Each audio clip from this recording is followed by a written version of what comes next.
What's up guys, welcome to another video. My name is Niam and I lost 50 kilos, but I did so in a very aggressive way because I was just blindly following the advice of all the online coaches out there saying eat less, move more. And I'm going to explain in this video why it was the exact reason why I got into a bit of a pickle where I binge ate for 3 years. I was yo-yo dieting.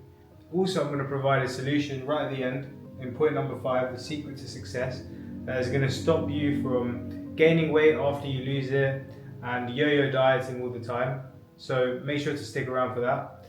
But for now, let's get into it. Alright, so the first thing that we need to understand is the swimmer's body illusion. So I want you to imagine a man called Bob, and he looks into the mirror one day and he says, you know what, put on a bit of fat, I want to get into shape. This is my year, 2025, let's get into it. And so what he does is he decides to look online and he looks at different body types. He looks at a bodybuilder and he's like, that guy looks a bit too buff, a bit too big, I don't really want to look like that. Afterwards, he looks at a runner. And when he looks at the runner, he's like, that guy looks a bit scrawny, a bit too thin, don't really want to look like that. But then what he does is he looks at swimmers. He looks at Michael Phelps, in fact. And when he looks at Michael Phelps, what happens? He really likes that body. And so he starts swimming every single day. He's doing his front crawl, he's doing his length, maybe a bit of breaststroke now and again. And he does it for 6 months and he gets out the pool and he looks down, he's dripping, and he looks at his body and he's like, I don't look like Michael Phelps. And what he realizes is that it's an absolute illusion. Because swimmers don't look like the way that they look because they swim, but they swim because of the way that they look. And you can extrapolate this to any industry. I used to play rugby at school. I was pretty big growing up, and so I got given the position of a prop. Now, I didn't get big because I was a prop, but I was a prop because I was big. It's the same thing with basketball players. They are not tall because they play basketball, but they play basketball because they're tall. It's the same with Indians and becoming doctors and engineers. They're not smart because they're doctors and engineers, but they become doctors and engineers because they're smart. Hello, you want some paracetamol? And when this stuff happens, right, we look at online coaches and we think that if we follow what they say, we will look the way that they look. But the fact of the matter is, PTs become PTs because when they're growing up, they might be going into the gym a little bit, they might not be that academic, they might be looking quite good, and people say to them, why don't you become PT? And so they don't look the way that they look because of what they preach, but they preach because of the way that they look. And so when they say eat less and move more, it's not really coming from a place of knowledge and understanding, it's just coming because that's what they've learned in some bogus PT exam. And the problem with this is that people like me and you, we go and follow this information and we apply it to our life. But the thing is, online coaches don't understand where we're coming from. When I was at university in my first year, I used to go to the club and wear this massive jumper. I had this big Slazenger jumper, like dark grey, light grey and black grey. And the reason why I wore it was not because I was really cold in the club. It was like the warmest club in the world. It was this tiny little club. It had 2 floors. It was black, really dark. Sweat was dripping from the walls. Everyone was crammed in. And I used to still wear a jumper because I was quite insecure in my body. But underneath that insecurity in my body, there was a number of different things. I felt maybe unloved slightly, maybe invalid, maybe unconfident, all of these emotions. And I'm going to touch on this point later on in the video. But the point that I'm trying to make is that when an online coach prescribes a solution to the problem that a fat person is facing, how can they do it with great success when they don't really understand what the fat person is experiencing? Nice. So the second thing that I want you to understand is that the physical world is an illusion. 2 people can walk into this exact same room and experience a very different thing. I went to Nepal in 2019 for 12 weeks. And on this trip, I was with a group of 20 of us. We were all dispersed into different villages and we had to stay like a rural person in these villages with their family, eating their food, no real Wi-Fi, living a very, very, very, very basic life. We were working on the farms, we were going to the schools and volunteering, and it was very different to the way of life in the UK, like no social media, no fucking chocolate fudge cakes, no real friends. we were very isolated, and so it's a enlightening experience in some ways because you have to live life without all these comforts. We all went into the same experience in the physical world, but vastly different mental experiences, right? Some people actually had to go home because their mental health suffered so much. And so the point here is that although the physical world exists, we can touch things, we can feel things, we can see things, we can hear things, the experience is actually in our mind, right? We feel a sensory experience will trigger some thoughts, and these thoughts will trigger emotions, and depending on our internal state, we will then have a very different experience. And as you grow up, what happens is you start with a blank pair of glasses, right? You have this blank pair of glasses and there's nothing there, and so you just see the world as it is.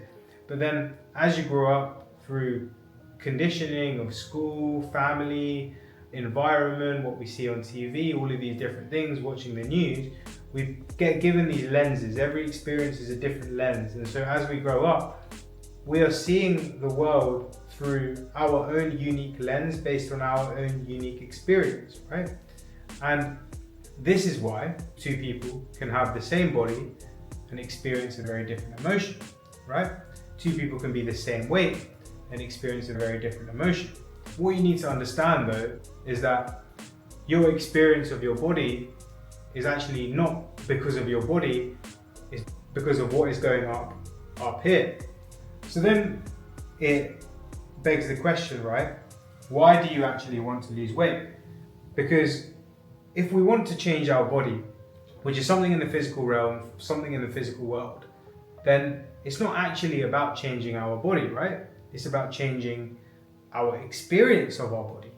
And now this is where things get really interesting. And this links back to the first point where I was going to the club and I was feeling insecure in the club. I was wearing this jumper, and the reason why I ended up starting to lose weight was because I went to Colombia, I went on a hike, I was with 14 other people, and I was basically right at the back of the group the whole time, so I couldn't keep up with anyone. And I was so slow that I had all this time by myself, and all these thoughts bubbled up, and I realized that, okay, I need to make this change in my life. And so I went on this journey, I started losing weight, I started getting fit. And at some point, I also created the association that getting fit, being slim, was a sense of achievement for me. And that's where I started to derive a lot of self-worth. And so I started to associate losing weight and changing my physical body with increasing confidence, increasing my sense of achievement, my worthiness in the world, my sense of acceptance, my sense of love.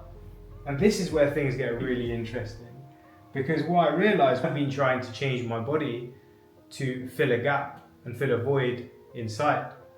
And this is where problems start to happen, because there's a book called Psycho-Cybernetics, right? And in the book Psycho-Cybernetics, it's written by this guy called Maxwell Maltz. And Maxwell Maltz is a plastic surgeon, or was a plastic surgeon, and he found that some of his patients who changed their body and changed their face didn't experience any benefits after the surgery, whereas some did. And so he was curious to find out why. And what he realized is that even though some people changed their physical body, they didn't end up changing their mental experience of the world around them. And so someone that had been conditioned to think that they were unworthy because their husband had maybe been insulting them for a while, or they'd been perceiving their husband's comments as insulting, they thought it was to do with the way that they looked. But then even though that they changed the way that they looked, they still experienced the same mental experience because the husband was still making those comments, or they were perceiving those comments in the same way. And so the point that I'm trying to make here is that when I went on a weight loss journey, I started to say that if I don't lose weight, I am not confident. I started to say, if I don't get into the best shape of my life, I am not worthy.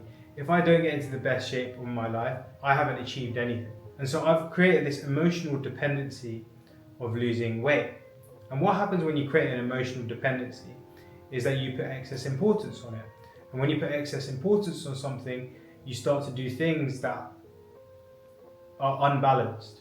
And so what I did was I would obsess over calories. I would do lots of cardio.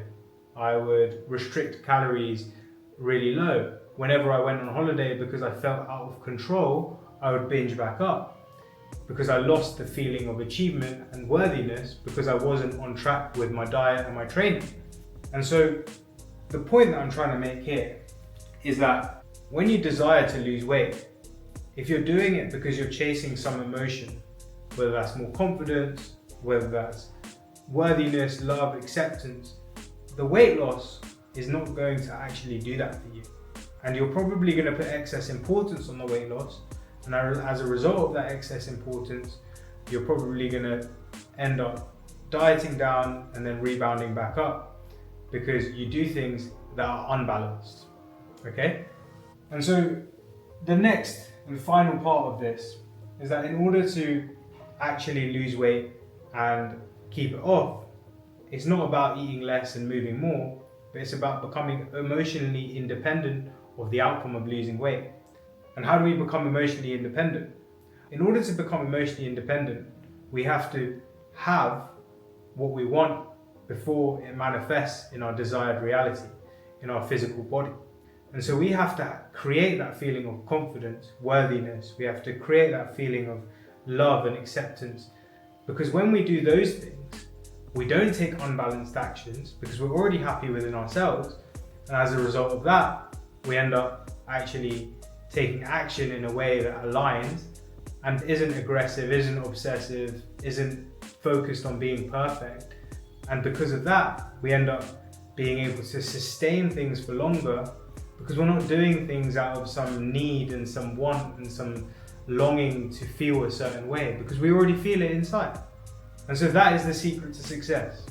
If you want to lose weight, you have to become emotionally independent of the outcome, because when you become emotionally independent, you end up not having to take unbalanced forces to get to where you want to be. You don't obsess, you don't track calories so religiously, not everything is to do with that weight loss, because you don't think to yourself, oh, the only way that I'm going to feel these emotions is if I lose weight, because you already feel them anyway. And then weight loss and becoming healthy comes out of being loving to yourself, and all of a sudden your desired reality, your desired body just manifests because you're just living your life in a way that is in harmony.